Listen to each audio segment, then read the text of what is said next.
불과 12척의 배로 외적의 대함대를 격파하고 조선을 구한 이순신 장군님의 명량 대첩에 대해 이야기를 들어보지 못하신 분들은 없을 것입니다. 주력 함대는 이미 상실되었고 군사들은 흩어졌으며 조정에서는 원병 대신 바다를 포기하고 육지로 후퇴하라라는 무책임한 지시를 내려보냅니다. 그러나 누구의 지원도 없이 홀로 외적을 상대해야 했던 절망적인 상황 속에서도 이순신 장군님은 절대 승리에 대한 확신을 버리지 않았습니다. 그래서 장군님은 조정에 다음과 같은 답신을 보내십니다. 신에게는 아직 12척의 배가 남아있사옵니다. 전쟁으로 배우는 투자 워코노미. 안녕하세요. 전쟁으로 배우는 투자 워코노미의 뮤지컬 배우 변희상입니다. 임진왜란의 기간 중 이순신 장군님께서는 수하 장졸들에게 몇 가지 매우 중요한 마음가짐의 원칙들을 강조하셨습니다. 이 원칙들은 최고 사령관부터 노를 젓는 노군에 이르기까지 예외 없이 받아들여야 하는 군법이 됐고, 이 원칙들을 지켰기에 조선의 수군은 남해의 제해권을 확보할 수 있었습니다. 오늘은 이순신 장군님의 휘하에서 전투에 임했던 조선 수군의 원칙들을 통해 향후 투자에 도움이 될 수 있는 좋은 포인트들을 찾아보도록 하겠습니다.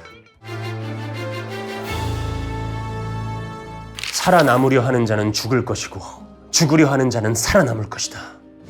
필사즉생, 필생즉사. 이순신 장군님의 명언 중 가장 유명하면서도 가슴에 와닿는 한마디입니다. 당시 조선군이 상대했던 외적들은 장기간의 내전 중 쌓여온 실전 경험으로 단련된 베테랑들이었습니다. 반면 조선군의 경우 실전 경험을 보유한 장졸들의 비중이 낮은 데다가 훈련마저 부족해 적의 기세만 보고도 겁에 질리거나 심한 경우 집단으로 도주하는 추태를 보이기도 했습니다. 이런 군대가 적과 싸워 이기기 위해서는 목숨을 잃을 수도 있는 리스크를 기꺼이 받아들이는, 솔직히 말해 받아들이지 않을 시 군법에 의해 처형될 수밖에 없는 절박한 조직 문화가 필요했던 것입니다. 투자의 세계에 적용시킬 수 있는 첫 번째 이순신 장군님의 원칙은 리스크를 받아들이는 과감한 태도입니다. 투자의 세계에서 조그마한 위험을 확대 해석하는 태도는 전투에 나선 군인이 목숨을 잃을 일이 생기면 안 되니 적과 만나면 무조건 도주가 최선책이다 라고 생각하는 태도에 비유할 만합니다. 투자하고자 하는 상품의 리스크의 수준을 이해하고 받아들임으로써 본인에게 맞는 현명한 투자를 하는 것이 중요합니다.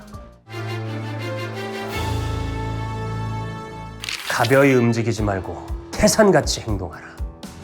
임진왜란 중 조선 장수들의 고질적인 병폐는 별 생각 없이 병력을 움직이다가 외적들의 잔꾀에 쉽게 속아 넘어갔다는 점이었습니다.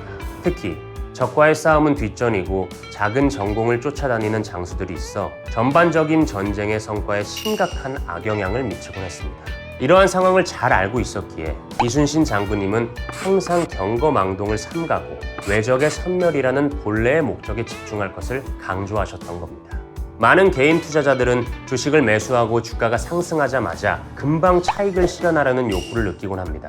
이런 습관을 가지다 보면 주가가 금방 상승하지 않을 시 실증과 지루함을 느끼고, 심한 경우 생각나는 대로 매수했다가 기분 나쁘면 매도를 하는 행동을 반복하기도 합니다.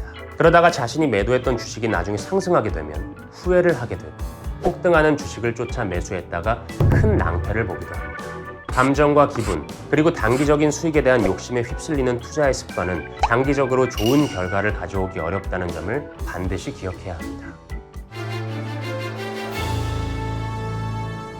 한 사람이 길목을 잘 지키면 1000명의 적을 상대할 수 있다. 임진왜란 당시 해전들은 주로 한반도 남쪽의 근해에서 벌어졌습니다. 섬이 많은 복잡한 지역이 주요 전쟁터였기 때문에 이른바 물길, 즉 해류의 방향과 속도가 전투력에 미치는 영향이 상당히 컸습니다. 바로 이 물길을 읽어내고 유리한 위치를 선점하는 능력으로 조선의 수군은 왜군보다 전략적 우위를 누릴 수 있었습니다. 아무리 외적의 전투력이 뛰어나고 수가 많았더라도 배를 마음대로 움직이지 못하는 상황에서 전투의 주도권은 조선의 수군으로 넘어갈 수밖에 없었기 때문입니다. 이런 능력이 가장 빛을 발했던 전투가 바로 여러분들이 기억하시는 명량해전입니다. 주식시장에서 초보 투자자들이 성공적으로 사용할 수 있는 전략 중 하나가 잘 알고 있는 산업에 투자하는 방법입니다. 전문적인 관점에서 해당 산업에 대해 폭넓은 지식을 가지고 있는 분들도 있을 것이고, 오래된 경험을 통해 산업의 경쟁 구도를 파악하고 있는 투자자분들도 계실 것입니다. 이러한 전문적 지식이 뒷받침된다면 실제 기업 가치와 무관한 뉴스를 걸러낼 수도 있고, 단기적인 부침에 흔들리지 않고 주식을 보유할 수 있는 뚝심도 가질 수 있게 됩니다. 자신이 흐름을 잘 알고 있는 산업부터 공략하는 지혜를 잘 활용한다면 장기적인 투자의 성과를 높이는데 큰 도움이 되지 않을까 생각해 봅니다. 누구나 잘 알고 있는 대로 이순신 장군님은 무려 7년을 끌었던 외란의 기간 중 싸웠던 전투마다 모두 승리로 이끌어냈던 불세출의 명장이십니다. 더욱 놀라운 점은 전투에 참여한 휘와 장병 및 장비들의 피해 또한 미미한 수준으로 제한시키면서 승리를 이끌어내셨다는 사실이죠. 투자의 관점으로 해석하면 같은 자본을 가지고 투자의 성공 확률을 높이면서 리스크 또한 보다 우월하게 관리되는 성과를 만들어냈던 셈입니다. 성공의 확률은 높이고 반드시 감수해야 하는 리스크는 성공적으로 관리했던 이순신 장군님의 원칙들이 여러분의 투자에도 큰 도움이 되었으면 좋겠습니다. 지금까지 전쟁으로 배우는 투자 워코노미 변희상이었습니다. 감사합니다.